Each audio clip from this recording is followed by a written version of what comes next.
Well, certainly an unusual political convention to watch. The question is right now, how much did, at least last night, resonate with voters here in North Alabama? Joining us now live via Zoom, Lisa Handback with the State Democratic Party Executive Committee. Lisa, good morning.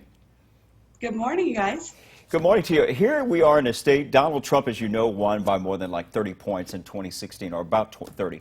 What in the messages delivered so far, even by some Republicans like John Kasich last night, comes close to resonating, let's say, with a Trump voter here? I think, as I believe you guys have touched on already, that unity was a big message across yesterday, at least. I think that's going to kind of set the tone for the rest of the week. And I think that it was just kind of showing that, the Democrats are known to be a wide spectrum. You have from very progressive to more moderate, and I think that was represented really well last night. And I think that it shows that the Democratic Party is the big tent party and that everyone can find their place in the Democratic Party. When it comes to opening the door to independent voters, former First Lady Michelle Obama said President Trump lacks empathy and is clearly in over his head, that the job is just too big for him. How does that appeal to maybe some of those undecided voters or independents who are considering possibly Joe Biden for president? I think that was an excellent point that the First Lady made, and I think that that's something that people really need to be thinking about. And I think for any president, their first term is kind of like a performance review when you're going into your second term. And I think that that's something that people really need to be evaluating and looking at, is saying, even if they, for whatever reason, maybe like him as a businessman or as a person or whatever the case is, he's not qualified to do the job. He's not up to the task. He's not ready to meet this moment, because it's as she talked about, and as she knows so well, Miss Obama, that it's a very hard job. Not everybody can do it. And I think that I would think that would maybe appeal to people who may still be on the fence and see, especially where we are right now, to see that, maybe he isn't up for the task and Joe Biden is. He's been there, he has the experience, and that he's ready to lead the country through this.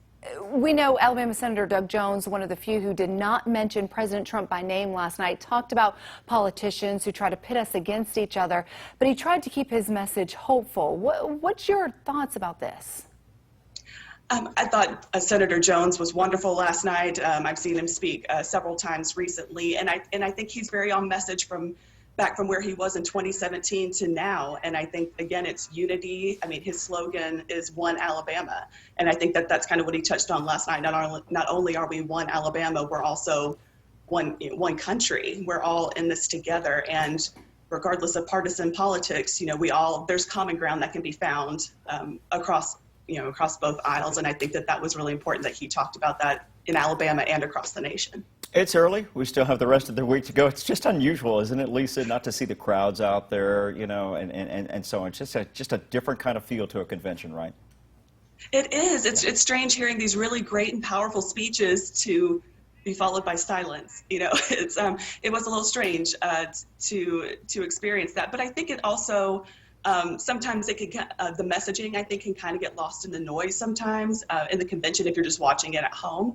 And I think some of it, wasn't really exciting, but then you have moments like, Michelle Obama's speech, which was riveting and, just really resonated, I think. And Senator Bernie Sanders did well. And there was another woman who spoke about her losing her father to COVID.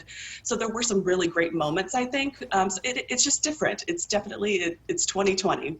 We'll see. I think we're all just doing the best we can. It's a new normal, even for politics, too. Lisa Handback, thanks for joining us for the State Democratic Party Executive Committee. Thanks for being with us this morning. Thank you for having me. It is 6:12 right now on your Tuesday morning.